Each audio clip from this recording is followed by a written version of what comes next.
दबदबा था, दबदबा है और दबदबा रहेगा, ये शब्द थे बृजभूषण शरण सिंह के। लेकिन अब उसी दबदबे पर खतरा मंडरा रहा है, क्योंकि कैसरगंज से बीजेपी ने अभी तक किसी भी उम्मीदवार की घोषणा नहीं की है। यहीं से कई सवाल उठते हैं, क्यों आखिर कैसरगंज से बृजभूषण को टिकट नहीं मिल रहा है। और बृजभूषण शरण सिंह जो कि 6 बार सांसद रह चुके हैं, इसके बावजूद भी बीजेपी उनसे लगातार दूरियां बढ़ा रही है।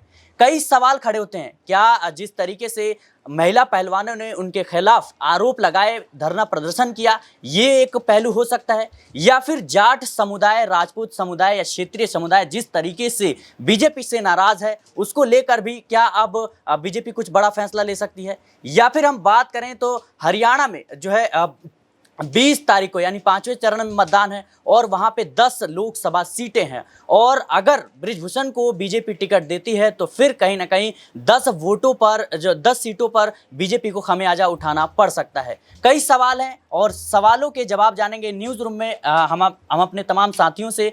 पहला सवाल जो रहेगा हमारा अमन सर से रहेगा। सर, जिस तरीके से हमने देखा कि लगातार अभी बृजभूषण के लिए जो है बीजेपी ने कुछ बड़ा ऐलान नहीं किया, यूं कहें कि उनको टिकट नहीं दिया, और बीजेपी ने ये ऑफर भी रखा कि उनके बेटे या उनके पत्नी को जो है कैसरगंज से उम्मीदवार बनाया जाए। लेकिन बृजभूषण जो है वो कहीं ना कहीं अपने फैसले पे कायम है। उन्होंने साफ तौर पर कहा है कि चुनाव जो है मैं ही लड़ूंगा, और चुनाव प्रचार भी शुरू कर दिए हैं बिना किसी टिकट के। तो कैसे देख रहे हैं आप?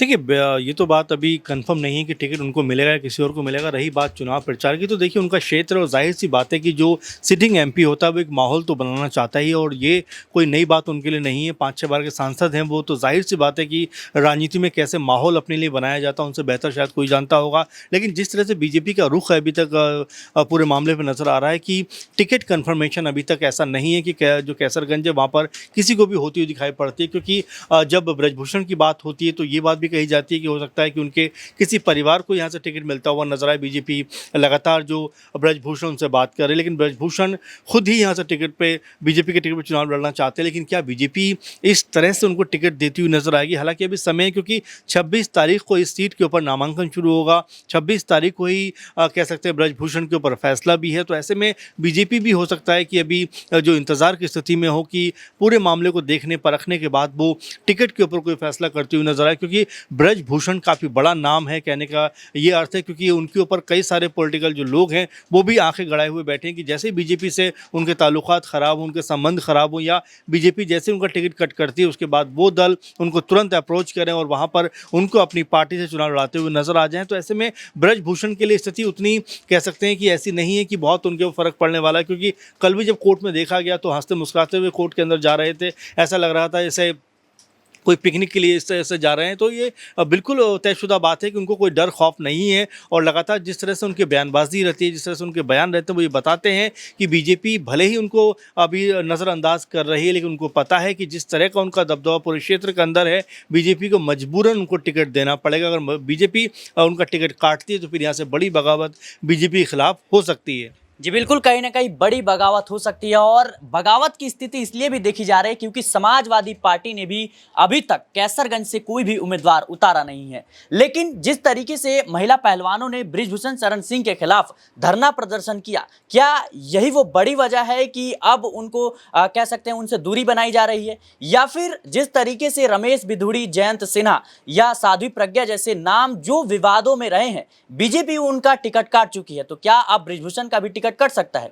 मेरा अगला सवाल अक्षय से रहेगा कि जिस तरीके से अभी जितने विवादित जो चेहरे थे उनको कहीं ना कहीं बीजेपी ने उनसे दूरियां बना ली, उनके टिकट काट दिए, क्या अब इसी कड़ी में बृजभूषण का भी नाम सामने आने वाला है कि उनका भी टिकट कट सकता है?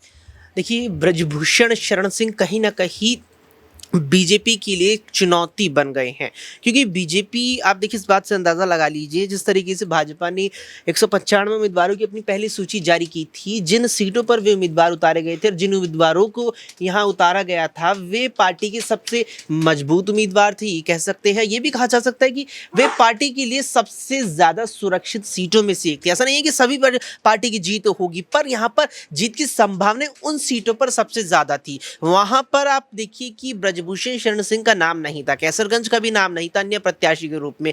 उसके बाद 12 सूची बीजेपी जारी कर चुकी, 11 उसके बाद की, यानी अब तक कुल 12 कर चुकी, एक में भी सिंह का नाम नहीं है। इसका प्रमुख कारण सीधे तौर पर वही है कि महिला पहलवानों के द्वारा उन पर जो यौन उत्पीड़न के आरोप लगाए गए थे, उसके बाद जो पूरा बवाल हुआ वो कहीं ना कहीं बीजेपी को अब तक ब्रजभूषण से दूरी बनाए रखने पर मजबूर कर रहा है। लेकिन टिकट ना काटने का कारण देखिए यहाँ पर है राजपूत समुदाय। राजपूत समुदाय में ब्रजभूषण शरण सिंह की अच्छी खासी पकड़ है और इस बात में कोई दो राय नहीं है।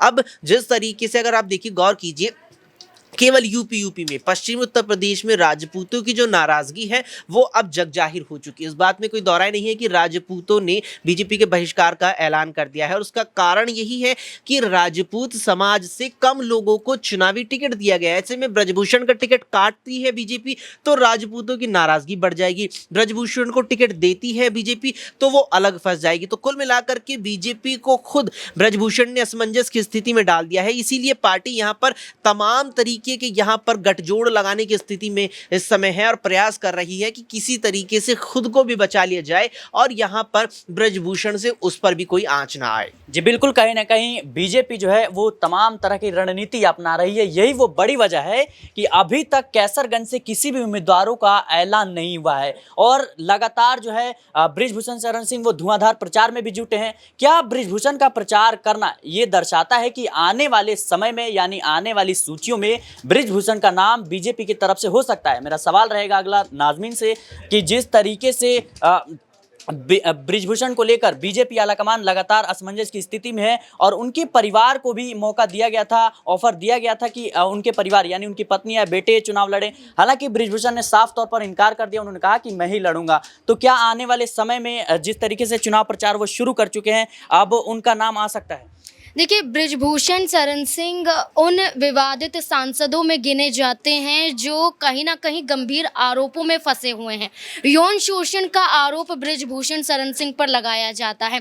महिला पहलवान पहली बार नहीं बल्कि 2 बार यहाँ पर, माफ़ कीजिएगा, 2 बार की बात करें, यानी कि कई यहाँ पर धरना प्रदर्शन करते हुए नजर आई थी। जंतर मंतर पर 2 बार यहाँ पर वो देखी गई थी, जो वो रुक कर यहाँ पर प्रदर्शन करती हुई नजर आ रही थी, जिसका जाहिर तौर पर ये कहना था, जब पहली बार प्रदर्शन करती हुई नजर आई थी उस वक्त यहाँ पर ये देखा गया था कि जो WFI थी वो कहीं ना कहीं उनकी बातों को लेकर आश्वासन उन्हें देती हुई नजर आ रहे थे कि बिल्कुल यहाँ पर आपकी बातों को सुना समझा जाएगा और उस पर सही फैसला लिया जाएगा। जब उनकी बातों को अनसुना कर दिया गया तो दोबारा धरने पर बैठने के लिए वो मजबूर होती हुई नजर आई। तो कहीं ना कहीं ये बड़ी वजह हो सकती है और खुद ब्रिजभूषण शरण सिंह अपने पैर पर कुल्हाड़ी मारते हुए तब नजर आए जब उत्तर प्रदेश में योगी आदित्यनाथ की कई ऐसी योजनाएं, कई ऐसे नियमों को वो दरकिनार करते हुए नजर आए। साफ तौर पर वो जाहिर करते हुए नजर आए कि उत्तर प्रदेश में जो कानून व्यवस्था है वो सही तरीके से नहीं चल रहा है, यानी कि अपनी सरकार पर निशाना साधना, वहीं गंभीर आरोपों में घिरे रहना। तो ब्रिजभूषण शरण सिंह को लेकर जो भी कयास लगाए जा रहे हैं कि क्या केसरगंज से टिकट कट सकता है, तो वाकई वो यहाँ पर हो भी सकता है, क्योंकि जहाँ उनके परिवार वालों की बात सामने आ रही थी तो वहाँ तो अब ये भी चर्चा है कि क्या अपर्णा यादव को यहां से उतारा जा सकता है, क्योंकि खुद अपर्णा यादव टिकट के इंतजार में बैठी हुई हैं और 2 सीटें बाकी हैं।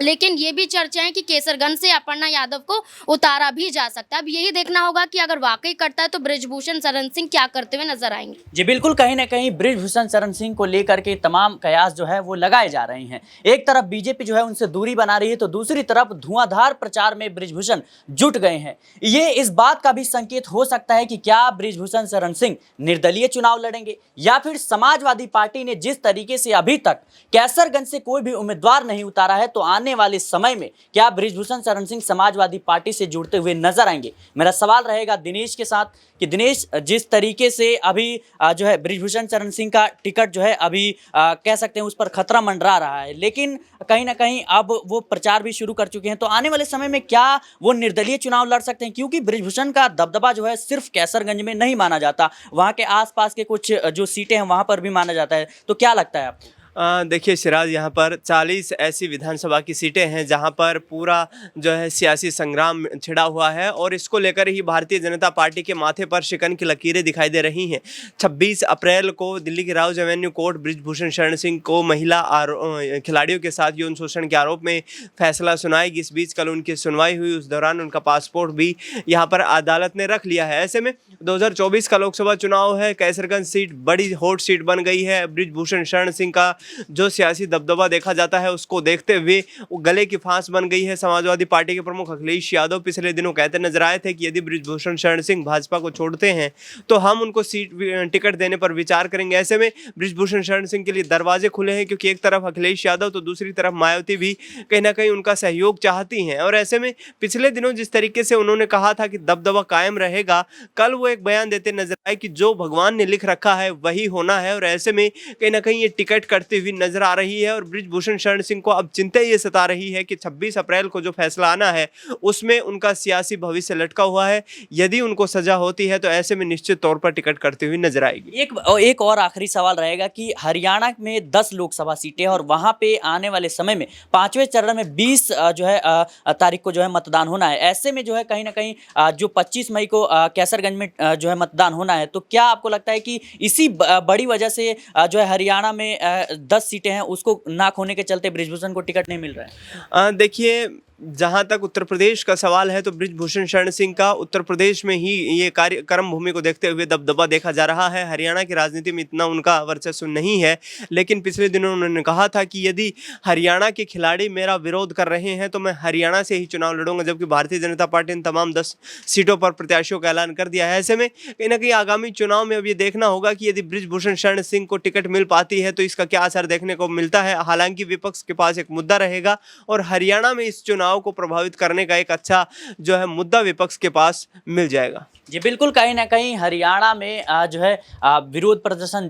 जरूर जारी है बृजभूषण के खिलाफ, लेकिन कहीं ना कहीं जो महिला खिलाड़ी हैं वो कहीं ना कहीं उनके खिलाफ प्रदर्शन करते हुए नजर आए थे। लेकिन जिस तरीके से अब बीजेपी उनसे लगातार दूरी बना रही है, सवाल यह भी है कि क्या बृजभूषण शरण सिंह का टिकट कटेगा या फिर कहीं ना कहीं बृजभूषण सिंह अकेले अपने दम पर निर्दलीय चुनावी मैदान में उतरेंगे।